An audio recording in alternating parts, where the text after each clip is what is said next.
Sir ನಮಸ್ಕಾರ sir. ಇವಾಗ construction material ಅಂತ ಬಂದಾಗ ನಿಮ್ಮದು ಹೇಗೆ ಸರ್? ಲೈಕ್ ಆ ಜಾಗದಲ್ಲೇ ಪ್ರೊಕ್ಯೂರ್ ಮಾಡ್ತೀರಾ ಅಥವಾ ಕಂಪ್ಲೀಟ್ ಆಗಿ ಒಬ್ರು ಸಪ್ಲೈಯರ್ ಅಂತ ಇದ್ದಾರೆ ಹೇಗೆ? ಅಂದರೆ ಸರ್ ಇಲ್ಲ, ನಮಗೆ ಏನಂತಂದ್ರೆ ಸ್ವಲ್ಪ ನಮ್ಮದು ಪ್ರಾಜೆಕ್ಟ್ಸ್ ಜಾಸ್ತಿ ಮಾಡೋದ್ರಿಂದ ನಾವು ಇಂಡಿವಿಜುವಲ್ ಸಪ್ಲೈಯರ್ಸ್ನ ಇಟ್ಕೊಂಡಿರ್ತೀವಿ ಸರ್. ಅಂದರೆ ಒಂದೊಂದು ಏರಿಯಾಗೆ ಇವಾಗ ಈ ಕಡೆ ನಮ್ಮ ಆಫೀಸ್ ಕಡೆ ಒಂದು ಸಪ್ಲೈಯರ್ ಇರ್ತಾನೆ, ಮತ್ತು ಆ ಕಡೆ ಎಲೆಕ್ಟ್ರಾನಿಸಿಟಿ ಸೈಡ್ ಹೋದ್ರೆ ಆ ಕಡೆ ಒಬ್ರು ಇರ್ತಾರೆ, ಈ ಕಡೆ ಕೇರ್ಪುರಂ ಯಲಹಂಕ ಆ ಕಡೆ ಸೈಡ್ ಒಬ್ರು ಇರ್ತಾರೆ. ಆ ಥರ ಒಂದು 3-4 ಜನ ಅಂತಂತ ಇಟ್ಕೊಂಡಿರ್ತೀವಿ.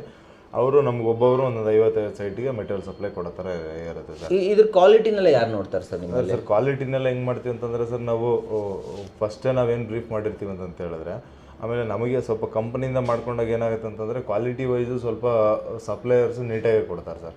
ಏನಕ್ಕೆ ಅಂದರೆ ನಮ್ಮದು ತುಂಬ ಆರ್ಡರ್ಸ್ ಇರುತ್ತೆ, ಚೀಟ್ ಮಾಡೋಕ್ಕಾಗಲ್ಲ. ಯಾಕಂತಂದರೆ ಇವತ್ತು ಒಂದು ಕಡೆ ಬಂತು ಅಂತ ಹೇಳಿದ್ರೆ ನಾಳೆ ಅಗೇನ್ ಏನೋ ರಿಮಾರ್ಕ್ ಆಗೋಗ್ಬಿಡುತ್ತೆ, ಕಂಪ್ನಿಯಿಂದ ಆರ್ಡರ್ಸ್ ಬರಲ್ಲ ಅಂತ ಹೇಳ್ಬಿಟ್ಟು ಏನು ಮಾಡ್ತಾರೆ, ಫಸ್ಟ್ ಥಿಂಗ್ ಸಪ್ಲೈಯರ್ಗೆ ನಾವು ಕಂಪ್ಲೀಟಾಗಿ ಎಜುಕೇಟ್ ಮಾಡಿಟ್ಟಿರ್ತೀವಿ ಸರ್.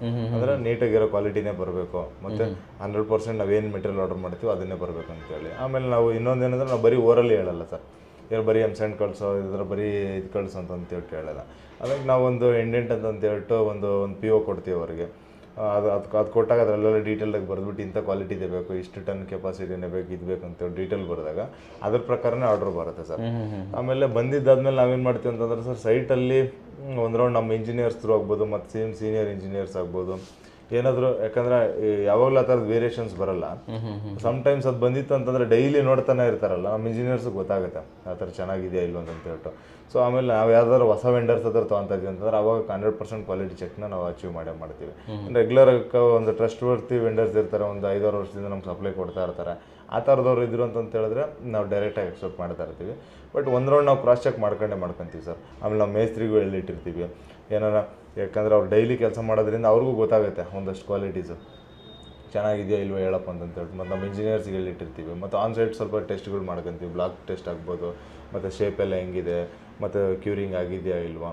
ಆ್ಯಂಡ್ ಅಗೇನ್ ಅದು ಒಂದು ನಮ್ಮ ಭುಜದ ಮೇಲೆ ಹೈಟಿಂದ ಎಸ್ತರ ಹೊಡೆದಾಗ್ತಾ ಇದೆಯಾ ಏನಾಗ್ತಾಯಿದೆ ಅಂತ ಹೇಳ್ಬಿಟ್ಟು ಅದನ್ನೆಲ್ಲ ಒಂದು ರೌಂಡು ನಮಗೇನೋ ಡೌಟ್ ಬಂತು ಅಂತ ಹೇಳಿದ್ರೆ ಕ್ರಾಸ್ ಚೆಕ್ ಮಾಡ್ತೀವಿ ಸೈಮೆಂಟೇನಿಯಸ್ ಆಗಿ.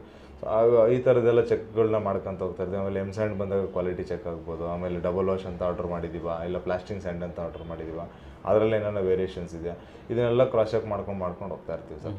ಆಮೇಲೆ ನಮಗೆ ಓನರ್ಸ್ಗೂ ಗೊತ್ತಾಗುತ್ತೆ ಅದು ಏನಾದರೆ ಫಸ್ಟ್ 1-2 ಲೋಡ್ ಬಂದಿದ್ದ ತಕ್ಷಣ ಅದು ಇದು ಈ ಥರದ್ದು ಬರುತ್ತೆ ಅಂತೇಳಿ ಸ್ವಲ್ಪ ಡಿಫ್ರೆನ್ಸ್ ಬಂದಿದೆ ಅಂದರೆ ಓನರ್ಗೂ ಅಂಡರ್ಸ್ಟ್ಯಾಂಡ್ ಆಗುತ್ತೆ, ಕ್ಲೈಂಟ್ಸು ಕೂಡ ಕೇಳ್ತಾರೆ ಈ ಥರ ಸರ್ ಈ ಥರದ್ದೇನೋ.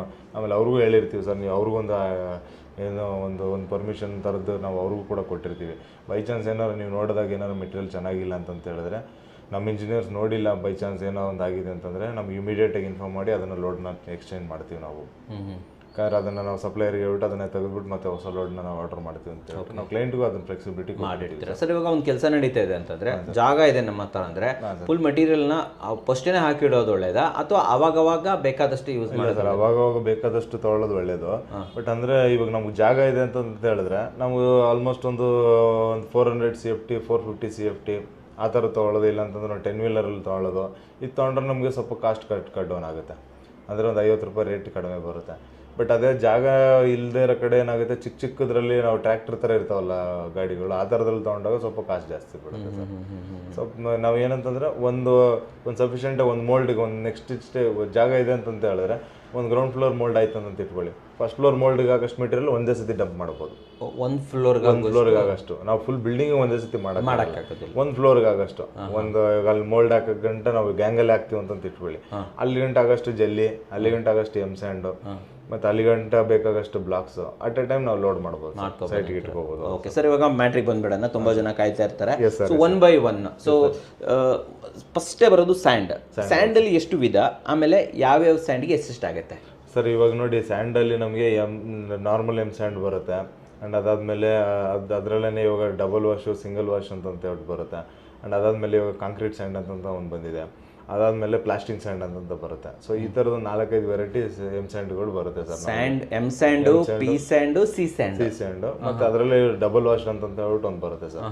ಅದು ಕೂಡ M-Sandಲ್ಲೇ ಒಂದು ಕಾಸ್ಟ್ ಎಷ್ಟಾಗುತ್ತೆ ಸರ್? ಸರ್ ನಮಗೆ ಫಸ್ಟ್ ಸ್ಟಾರ್ಟಿಂಗು ನಮಗೆ M-Sandinದ ಹೋಗೋದಾದ್ರೆ ನಮಗೆ M-Sand ನಮಗೆ ಒಂದು 700 ಇಂದ 800 ರೂಪಾಯಿ ಒಳಗಡೆ ಸಿಗುತ್ತೆ ಸರ್ ಪರ್ ಟನ್ನಿಗೆ. ಟನ್ಗೆ. ಹೌದು ಸರ್, ಪರ್ ಟನ್ ಹೇಳ್ತಾ ಇದ್ದೀರಾ. 700 ಇಂದ 800 ರೂಪಾಯಿ ಪರ್ ಟನ್. 700 ಇಂದ 800 ರೂಪಾಯಿ ಪರ್ ಟನ್ ಸಿಗುತ್ತೆ. ಇವಾಗ ಜನವರಿಂದ ಏನಾಗಿದೆ, ಎಲ್ಲಾನು ಒಂದು 50 ರೂಪಾಯಿ ಜಾಸ್ತಿ ಆಗಿದೆ ಸರ್. ಟನ್ ಮೇಲೆ 50 ರೂಪಾಯಿ ಜಾಸ್ತಿ ಆಗಿದೆ. ಹಂಗಾಗಿ 750ಕ್ಕೆಲ್ಲ ಸಿಗ್ತಾ ಇತ್ತು, ಈಗ 800 ರೂಪಾಯಿ ಆಗಿದೆ. ಆಮೇಲೆ ನಾವು ಇದನ್ನೆಲ್ಲ ಹೇಳ್ತಿರೋದು ರೆಗ್ಯುಲರ್ ಆಗಿ ನಾವು ತಗೊಳ್ಳೋದು ಸರ್. ಆಮೇಲೆ ಸ್ವಲ್ಪ ದೂರ ಇರೋ ಕಡೆ ಎಲ್ಲ ಸ್ವಲ್ಪ ಜಾಸ್ತಿನೇ ಇರುತ್ತೆ. ಅದು ಹೇಳ್ಬೇಕು ವೀಕ್ಷಕರೇ, ನಿಮಗೆ ಪ್ಲೇಸ್ಗೆ ಅನುಗುಣವಾಗಿ ರೇಟ್ ಹೆಚ್ಚು ಕಮ್ಮಿ ಆಗುತ್ತೆ. ಇದು ಬೆಂಗಳೂರಿನ ರೇಟು ಆ್ಯಂಡ್ ಇದನ್ನ ಒಂದು ಕನ್ಸ್ಟ್ರಕ್ಷನ್ ಕಂಪನಿಗೆ ಪ್ರೊವೈಡ್ ಮಾಡ್ತಿರೋ ರೇಟ್.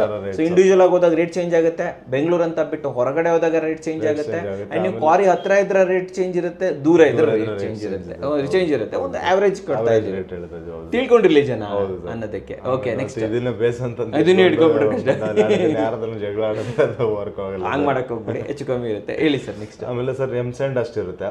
ಅದೇ ನಾವೇನಾರ ಇವಾಗ ಅದ್ರ ನೆಕ್ಸ್ಟ್ ವರ್ಷನ್ ಅಂತಂದ್ರೆ ಇವಾಗ ಎಮ್ ಸ್ಯಾಂಡ್ ನ ಇವಾಗ ಫಸ್ಟ್ ಎಲ್ಲ ಕಾಂಕ್ರೀಟ್ಗೆ ಅದಕ್ಕೆಲ್ಲ ಅದೇ ಯೂಸ್ ಮಾಡ್ತಾ ಇದೀವಿ ಸರ್. ಬಟ್ ಇವಾಗ ಏನಾಗಿದೆ ಅಂತಂದ್ರೆ ನಮ್ಮ ಸಪ್ಲೈಯರ್ದು ಮತ್ತೆ ಮಾರ್ಕೆಟ್ ರೇಟ್ ಇವಾಗ ಎಮ್ ಸ್ಯಾಂಡ್ದು ಇದೊಂದು ಸ್ಮಾಲ್ ಎಕ್ಸ್ಪ್ಲನೇಷನ್ ಹೇಳ್ಬಿಡ್ತೀನಿ ಸರ್.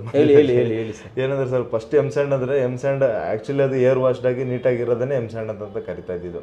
ಅಂದ್ರೆ ಒಂದು ಫಸ್ಟ್ ಒಂದು ಕೋಟ್ ಆಫ್ ವಾಷಿಂಗ್ ಆಗಿರುತ್ತೆ, ಅದರಲ್ಲೆಲ್ಲ ಏನು ಸಿಲ್ಟ್ ಕಂಟೆಂಟ್, ಡಸ್ಟ್ ಏನು ಆಲ್ಮೋಸ್ಟ್ ಇರದೇ ಇರೋ ಥರದ್ದು. ಬಟ್ ಅದರಲ್ಲಿ ಏನಂದ್ರೆ ಒಂದು 10-20% ಇರೋ ಥರದ್ದು ಇರ್ತಾ ಇತ್ತು. ಇವಾಗ ಏನಾಗಿದೆ ಅಂತಂದ್ರೆ ಕಾಂಪಿಟೇಷನ್ ಜಾಸ್ತಿ ಆಗ್ಬಿಟ್ಟು ಏನಾಗಿದೆ, ನಮ್ಮ ಸಪ್ಲೈಯರ್ಸ್ ಎಲ್ಲ ಏನಂದರೆ ಇವಾಗ ಬೇರೆ 750 ಕೊಟ್ಟಿದ್ದೇನೆ ಅಂದರೆ ನಾನು 700 ರೂಪಾಯಿ ಕೊಟ್ಬಿಡ್ತೀನಿ ಅಂತ ಹೇಳ್ತಾರೆ. ಬಟ್ 700 ರೂಪಾಯಿಗೆ ತರೋಕ್ಕೆ ಆಗಲ್ಲ ಅದನ್ನು. ಸೊ ಅವಾಗ ಏನು ಮಾಡ್ತಾರೆ ಅವರು, ಒಂದು 2 ಟನ್ನು ಅದರಲ್ಲಿ ಡಸ್ಟ್ ಮಿಕ್ಸ್ ಮಾಡಿಕೊಂಡು ಲೋಡ್ ಮಾಡಬೇಕಾದ್ರೆ ಈಗ ಒಂದು 20 ಟನ್ ತರ್ತಾ ಇದ್ದಾರೆ ಅಂದರೆ ಒಂದು 2-3 ಟನ್ನು ಅದರಲ್ಲಿ ಡಸ್ಟ್ ತೊಗೊಂಬರೋದು. ಆ ಥರದ್ದೆಲ್ಲ ಮಾಡಿಬಿಟ್ಟು ಏನಾಗಿದೆ, ಎಮ್ ಸ್ಯಾಂಡ್ ಕ್ವಾಲಿಟಿ ಹೋಗ್ಬಿಟ್ಟಿದೆ ಸರ್. ಎಮ್ ಸ್ಯಾಂಡ್ ಕ್ವಾಲಿಟಿ ಹೋದಾಗ ಏನಾಗಿದೆ, ನಮಗೆ ಇವಾಗ ನಮಗೆ ಬೇರೆ ಆಪ್ಷನ್ನೇ ಇಲ್ಲ, ನಾವು ಡಬಲ್ ವಾಶ್ ಮೇಲೆ ಡಿಪೆಂಡ್ ಆಗಂಗಾಗಿ. ಸಿಂಗಲ್ ವಾಶ್, ಡಬಲ್ ವಾಶ್ ಅಂತ ಡಬಲ್ ವಾಶ್ ಅಂತ ಹೇಳಿದ್ರೆ ಅದಕ್ಕಾಗಿ ನಮಗೆ ಮತ್ತೆ 100 ರಿಂದ 150 ರೂಪಾಯಿ ಜಾಸ್ತಿ ಆಗುತ್ತೆ ಸರ್. 900 ರೂಪಾಯಿಂದ 1000 ರೂಪಾಯಿ ರೇಟ್ ಗಂಟೆ ಇದೆ. ಡಬಲ್ ವಾಶ್ನ ಯೂಸ್ ಮಾಡ್ಬೋದು. ಡಬಲ್ ವಾಶ್ ಆಗಿತ್ತು ಅಂತಂದ್ರೆ ಸ್ವಲ್ಪ ಸಿಲ್ಟ್ ಕಂಟೆಂಟ್ ಅದೆಲ್ಲ ಕಮ್ಮಿ ಇರುತ್ತೆ ಸರ್. ಇವಾಗ ಇವರು ಸಪ್ಲೈಯರ್ಸನ್ನು ತಂದು ಕೊಟ್ಬಿಡ್ತಾರೆ ಸರ್. ಇವಾಗ ಅದರಲ್ಲಿ ಏನೋ ಡಸ್ಟ್ ಮಿಕ್ಸ್ ಮಾಡ್ಕೊಂಡ್ರೆ ಏನಾಗಲ್ಲ ಬಿಡು ಅಂತೇಳಿ ತಂದು ಕೊಟ್ಬಿಡ್ತಾರೆ. ಬಟ್ ಅದನ್ನೇನೋ ನಾವು ಮೋಲ್ಡ್ ಯೂಸ್ ಮಾಡಿದ್ವಿ ಅಂತ ಹೇಳಿದ್ರೆ ನಾವೆಲ್ಲ ಪ್ರಾಪರ್ ರೇಷನ್ ಹಾಕಿರ್ತೀವಿ, ಪ್ರಾಪರ್ ಎಲ್ಲ ನಾವು ನೀಟಾಗಿ ಮೇಂಟೈನ್ ಮಾಡಿರ್ತೀವಿ ಅಂತ ಇಟ್ಕೊಳ್ಳಿ. ಅದೇನಾಗುತ್ತೆ, ಬಿಕಾಸ್ ಆಫ್ ಸಿಲ್ಟು ಮತ್ತು ಡಸ್ಟ್ ಕಂಟೆಂಟ್ ಜಾಸ್ತಿ ಇರೋದ್ರಿಂದ ಅದು ಏನಾಗುತ್ತೆ, ಸೀಪೇಜ್ ಸ್ಟಾರ್ಟ್ ಆಗೋದು ಮತ್ತು ಕ್ವಾಲಿಟಿ ಡೌನ್ ಆಗೋದು, ಇದೆಲ್ಲ ಪ್ರಾಬ್ಲಮ್ಗಳಾಗುತ್ತೆ.